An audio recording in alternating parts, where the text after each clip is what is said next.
여기 장애가 있는 딸과 함께 한국 여행을 왔다는 프랑스 엄마가 있습니다.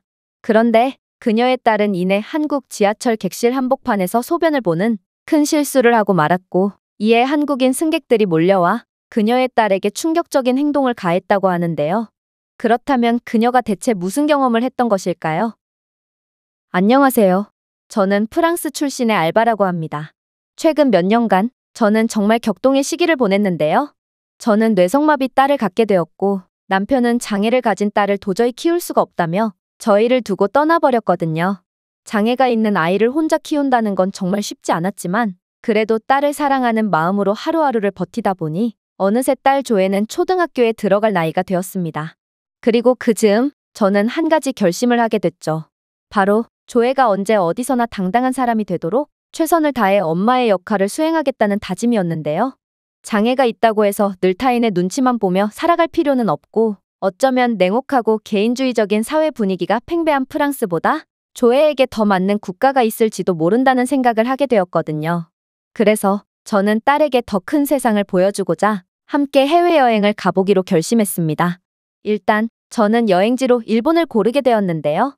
일본은 매우 안전한 국가이자 사람들도 친절하다고 들었기에 조애에게 프랑스보다 더 아름다운 사회가 있다는 것을 보여줄 수 있을 테죠. 그리고 일본은 불교 국가로 평등과 평화를 강조하는 불교는 딸에게 많은 가르침을 줄 수 있을 것이고, 그동안 프랑스인들의 무정함과 차별로 상처받은 조애의 마음을 치유해 줄 수도 있을 거라 생각했습니다. 그렇게 저는 많은 기대감을 안고 일본으로 넘어갔습니다. 저희는 일본에 도착하자마자 곧바로 불교 사원으로 향했는데요. 처음 보는 동양의 불교 건축물은 정말 이국적이면서도 멋지더라고요. 딸도 처음 보는 형태의 불교 건축물들을 보고 매우 신기해했고, 신이 났는지 소리까지 지르며 온몸으로 즐거움을 표현하더군요. 그러나 이러한 시각적인 즐거움도 잠시, 저는 곧 충격적인 경험을 해야 했습니다. 왜냐하면 일본인들은 불교 사원을 보고 기뻐하는 조애를 보고 수군거리며 한껏 인상을 찌푸렸거든요. 아무래도 일본에서는 아이에게도 엄격한 정숙의 규칙이 적용되는 모양이었는데요. 저는 이들의 차가운 반응에 꽤나 놀랐지만, 그래도 일본에 왔으니 이 나라의 문화를 존중할 필요가 있다는 생각에 조애를 진정시키고 사찰에서 저를 올리기로 했습니다. 그런데 제가 휠체어를 잠시 두고 잘 걷지 못하는 딸을 부축하며 사찰까지 올라가려는데, 아무도 낑낑대며 계단을 올라가는 저를 도와주지 않는 거 아니겠어요? 일본인들은 장애가 있는 딸의 얼굴을 보고 혐오스럽다는 듯 냉담한 표정을 지으며 자리를 비키기 바쁘더라고요. 아무래도 일본에서도 장애인에 대한 인식은 매우 좋지 않은 듯 했고, 저는 이들의 태도에 마음의 상처를 받을 수밖에 없었습니다. 그런데 마침내 땀을 뻘뻘 흘리며 사찰까지 걸어 올라온 저는 일본인 승려의 말을 듣고 경악을 금치 못하고 말았는데요. 승려는 제게 속사포 같은 일본어로 뭐라고 중얼대기 시작했는데, 제가 일본어를 알아듣지 못하자 짜증스럽다는 표정으로 번역기를 내밀었거든요. 그리고 번역기에는 몸이 불편한 사람이 저를 올리면 다른 사람들에게 방해가 될 수 있으니 자제해달라고 적혀 있더군요. 저는 순간 벙찔 수밖에 없었습니다. 분명 불교 정신은 인간의 평등을 추구한다고 들었는데 어떻게 승려가 장애인을 차별할 수가 있단 말인가요? 저는 순간 매우 격분해서 승려에게 화를 내며 따졌고, 승려는 제가 화를 낼 줄은 몰랐는지 몹시 당황해하며 저희를 사찰에 입장시켜 주더라고요. 그러나 오히려 제 편을 들어줄 거라 생각했던 일본인들은 장애가 있는 제 딸이 사찰에 들어오자마자 하나같이 저를 올리다 말고 나와서 사찰 밖에서 아무 말도 하지 않고 저희를 차가운 눈빛으로 쳐다보고만 있었는데요. 저는 그들에게 대체 왜 그러냐는 거냐고 영어로 물었는데, 일본인들은 그저 아무 말도 없이 시종일관 무표정의 차가운 눈빛으로 딸을 노려보기만 하더라고요. 저는 일본인들의 공허한 눈빛에 소름이 돋아버렸고, 약자를 차별하는 게 불교라면 저를 할 필요조차 없겠다고 생각해서 조애의 손을 잡고 사찰을 나와버렸습니다. 일본인들은 그 와중에도 조애가 역병이라도 걸린 줄 아는지 저희를 피해갔고, 저희가 나오자마자 사찰로 들어가서 아까 하던 절을 마저 하기 시작하더라고요. 저는 무엇보다 딸이 큰 상처를 받았을까봐 너무나도 속상했고, 마음이 찢어지는 기분을 느끼며 가까스로 딸 앞에서 눈물을 참아냈죠. 심지어 일본인들은 장애인이 부정을 가져온다고 생각하는지 사찰 앞에 잠시 세워둔 휠체어 의자에는 압정이 몇 개가 놓여 있었는데요. 저는 일본인들의 음습한 행동에 학을 떼면서 딸이 볼까 두려워 황급히 압정을 치워버렸습니다. 그렇게 저희는 상처를 받은 채 숙소로 돌아가기로 했고, 일본 지하철에 탑승했죠. 그런데 지하철 안에는 이미 수많은 사람들이 탑승해 있는 거 아니겠어요? 저희는 겨우 지하철 한편에 자리를 잡았지만 일본인들은 자리를 많이 차지하는 휠체어 때문인지 연신 인상을 찌푸리며 조회를 마치 벌레 보듯 쳐다보더라고요. 프랑스에서도 장애인에 대한 차별의 시선은 알게 모르게 존재하지만 이 정도로 극심하지는 않기에 저는 일본인들의 태도에 큰 충격을 받을 수밖에 없었습니다. 심지어 일본인들은 말을 단 한마디도 안 하고 그저 조회를 차가운 시선으로 노려보기만 하고 있었기에 저는 그들의 시선에 소름마저 돋아버렸는데요. 그리고 갓 초등학생이 된 조회는 처음 보는 동양인들로 꽉 차 있는 지하철 안에서 조용히 자신을 노려보는 일본인들의 하나 같은 모습을 보고 공포에 질렸는지 결국 울음을 터뜨리고 말더라고요. 조회는 장애가 있기에 한번 울음이 터지면 정말 달래기가 쉽지 않은데요. 그런데 저는 조회를 달래면서 또다시 경악을 금치 못할 경험을 하게 됐죠. 왜냐하면 다다음 정거장에서 웬 영무원이 타더니 제게 번역기를 통해 충격적인 말을 건넸거든요. 손님, 죄송하지만 소음으로 인해 다른 승객들에게 민폐를 끼치고 있으니 다음 역에서 내려주시겠습니까? 제 요구에 응하지 않는다면 일본 내 경범죄 규정에 의해 처벌될 수 있습니다. 어떻게 장애가 있는 아이를 보고도 법령까지 들먹이며 내쫓을 수가 있단 말인가요? 저는 일본인들의 어린아이에게조차 조금의 배려도 없는 모습에 학을 떼면서 택시를 타고 숙소로 돌아왔고 그대로 모든 짐을 싸서 다짜고짜 공항으로 향했습니다. 이런 나라에서 배울 것 따위는 아무것도 없었고 여기에 더 있다간 정신병이 걸릴 것 같았거든요. 대신 저는 예정에도 없던 한국에 가기로 했습니다. 어차피 여행은 완전히 망했고 조회는 동양인에 대한 공포증마저 생겨서 사람만 보면 덜덜 떨기까지 했거든요. 그런데 마침 당장 일본을 뜨는 비행기 편이 일본 바로 옆에 있던 한국으로 가는 비행기 뿐이기도 했고 저는 이대로 조회에게 공포심과 좌절감만을 심어준 채 프랑스로 돌아갈 수는 없다고 생각했기에 그렇게 한국으로 가게 됐습니다. 한국은 매우 놀라웠어요. 일단 한국에는 휠체어를 위한 경사로 시설도 우수하게 갖추어져 있었고 한국인들은 딸과 눈이 마주치면 싱긋 웃어줄 뿐 일본인들처럼 무표정으로 피해가는 사람은 단 한 명도 없었거든요. 그런데 그 중에서도 가장 놀라웠던 점은 한국은 최첨단 도시 인프라와 전통적인 멋이 공존하고 있었다는 건데요. 저는 웅장한 고층 빌딩들이 줄줄이 세워진 모습을 보고 한국은 놀랍도록 고도로 발전한 국가구나 싶었는데 그러한 빌딩 숲 사이사이에 전통 궁궐이나 사찰들이 동양의 미를 뽐내고 있더라고요. 이러한 문명과 전통이 조화된 특별한 모습에 저는 전통 사찰을 안 들어가 볼 수가 없었죠. 조회는 일본 사찰에서의 경험이 떠올라 매우 긴장한 기색이 역력했지만 그래도 용기를 내지 않으면 얻는 건 아무것도 없기에 저는 딸의 손을 꼭 잡으며 긴장을 풀어줬습니다. 그리고 마침내 사찰에 도착했을 때 저는 정말 화들짝 놀랄 수밖에 없었죠. 왜냐하면 한국 사찰은 일본의 사찰보다도 훨씬 멋있었고 우아한 동양의 아름다움이 가득했거든요. 그리고 애초에 한국의 사찰은 불교의 정신을 잘 계승했는지 장애인을 위한 시설들도 차별 없이 설치되어 있었는데요. 덕분에 조회가 탄 휠체어는 아무런 방해 없이 경사로로 된 휠체어 전용 보도를 통과할 수 있었죠. 심지어 사찰 바로 앞에 가파른 경사로를 마주했을 때는 아버지와 아들로 보이는 한국인 부자가 말없이 오더니 그대로 저를 도와 조회의 휠체어를 밀어주기까지 하는 거 아니겠어요? 웃긴 건 한국인들은 제게 도움을 주고도 그저 당연한 일을 했다는 듯 제 갈 길을 가버렸다는 것입니다. 저는 이게 바로 한국인들만의 배려의 방식이구나 싶었고 그렇게 사찰에 들어가게 됐죠. 놀랍게도 불상을 향해 절을 하던 한국인 아주머니들은 몸이 불편한 제 딸을 보더니 마치 원래부터 알던 사이인 것처럼 친숙하게 다가와 절을 하는 방법을 알려주기 시작했는데요. 조회는 일본에서의 경험이 트라우마로 남았는지 자신을 포위한 채 정체불명의 한국어를 구사하는 동양인 아주머니들을 보고 약간은 긴장한 것 같았는데요. 그래도 진심은 전해졌는지 조회는 불편한 몸을 이끌고 불상의 절까지 마칠 수 있었습니다. 특히나 한국인 승려는 조회의 손을 꼭 잡더니 한국어로 뭐라고 읊조리기 시작했는데요. 저는 그가 무슨 말을 하는지는 알 수 없었으나 그의 인자한 표정과 신뢰감 있는 목소리를 들어봤을 때 조회의 앞날을 축복해주는 것 같아서 너무나도 감사한 마음이 들었죠.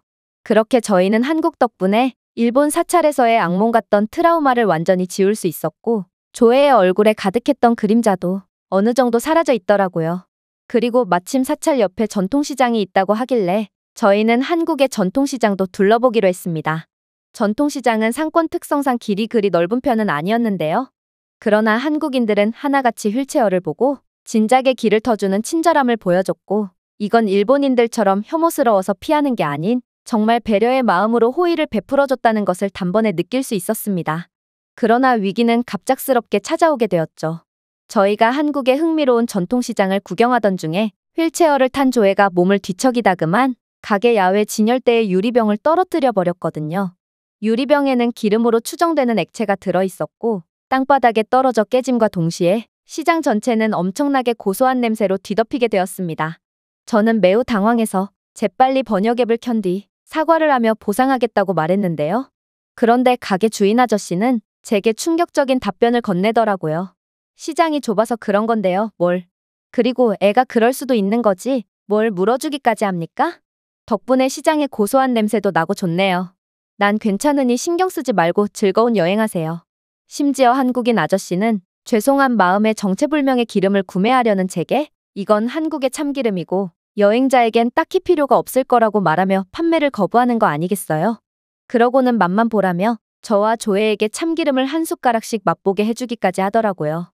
재밌게도 저는 이 참기름을 맛보자마자 확고한 신념을 가지고 구매해버렸고 이건 지금 제가 가장 좋아하는 향신료가 되어버렸죠. 아무튼 그렇게 저희는 한국에서 정말 여러 믿기지 않는 경험들을 할 수 있었고 이내 꿈만 같았던 추억을 안고 숙소로 돌아가기로 했습니다. 그러나 한국의 지하철에 탄 순간 정말 생각지도 못했던 위기가 찾아오고 말았습니다. 왜냐하면 한국의 지하철은 수많은 동양인 인파로 가득했다는 점과 매우 조용하다는 점에서 일본의 지하철과 분위기가 매우 비슷했는데요. 이 때문에 조애는 갑자기 일본에서의 트라우마가 떠올랐는지 얼굴이 새파랗게 질리기 시작했거든요. 결국 조애는 울음을 터뜨리기 시작했고 저는 매우 당황해서 빠르게 조애를 달래려고 했습니다. 하지만 한 번 터진 울음은 쉽게 그칠 기미가 보이지 않았고 한국인들도 일본인들처럼 말없이 저희 모녀를 쳐다보기 시작하더라고요. 설상가상으로 어떤 한국인 아주머니 한 분이 저희 쪽으로 다가오기까지 했는데요. 저는 당연히 일본에서처럼 지하철에서 쫓겨날 거라고 생각했고 이 모든 상황을 겸허히 받아들이기로 했습니다. 그런데 아주머니는 정말 예상치도 못한 행동을 해오더군요. 그녀는 걱정스럽다는 듯 조애를 응시하더니 이내 휠체어 의자 부분을 가리켰거든요. 그리고 그렇게 확인해본 휠체어는 물범벅이 되어 있었죠. 그랬습니다. 조애는 압박감에 못 이겨 그만 바지에 소변까지 지린 모양이었고 저는 너무나도 정신이 없던 나머지 눈치를 채지 못하고 있던 것입니다. 그런데 이런 최악의 상황 속에 한국인들은 놀라운 행동을 보이기 시작하더군요. 한국인들은 마치 약속이라도 한 것처럼 자리에서 벌떡 일어났고 이내 저희에게 몰려와서 조애의 소변을 치우는 것을 도와줬거든요. 일단 아주머니는 급한 대로 앉으라며 자신의 배낭을 내어주시며 그 위에 조애가 앉아있을 수 있도록 배려해 주셨는데요. 그리고 이내 어떤 한국인 아저씨가 가방에서 휴지 하나를 꺼냈고 근처의 한국인들에게 나눠주기 시작했죠. 한국인들은 휴지와 물티슈까지 동원해서 지하철 바닥을 깨끗이 청소하기 시작했고 수많은 한국인들이 한몸이 되어 기꺼이 도움을 베풀어준 결과 지하철이 다음 정거장에 도착하기도 전에 조애의 소변은 순식간에 치워져 버렸습니다. 조애 또한 한국인 아주머니의 전문적인 아이 돌봄 솜씨에 울음을 뚝 그쳤고 저는 한국인들의 이러한 헌신적인 도움에 너무 감사해서 참아왔던 눈물까지 쏟아내버렸습니다. 아이 앞에서는 절대로 울지 않으려고 일본에서도 끝까지 참았는데 저는 조국인 프랑스에서도 겪어보지 못한 기적과도 같은 상황에 마치 조애가 그랬던 것처럼 오열할 수밖에 없었습니다. 제가 조애를 달래듯이 한국인들이 저를 달래준 덕분에 저는 겨우 진정할 수 있었고 한국인 승객들의 모습을 자세히 보니 이들은 일본인들처럼 무표정하고 냉담한 태도로 저희를 응시했던 게 아닌 애초에 다들 걱정이 된다는 따뜻한 눈빛으로 저희를 보고 있었다는 것도 알게 되었습니다. 그렇게 제가 겨우 진정을 되찾으니 다음 정거장에서는 걸레를 든 청소인력들이 지하철에 탑승했는데요. 어떻게 한국의 지하철은 이렇게 모든 시스템이 철저하게 짜여 있을 수가 있는지 저는 정말 화들짝 놀랄 수밖에 없었습니다. 프랑스의 지하철에서는 약에 취한 승객이 객실 안에서 대변을 봐도 청소부는 절대로 나타나지 않고 그러한 대소변은 며칠씩이나 방치되는 경우도 많거든요. 그렇게 청소 아주머니의 전문적인 걸레질에 모든 상황은 종료되었고 이내 아까 처음 저희를 도와줬던 한국인 아주머니가 저보고 지하철에서 내리라며 손짓을 하길래 따라 내리게 되었죠. 저는 이건 일본인 영무원이 말했던 경범죄에 해당되는 거구나 싶어 마음을 비우고 그녀를 따라갔는데요.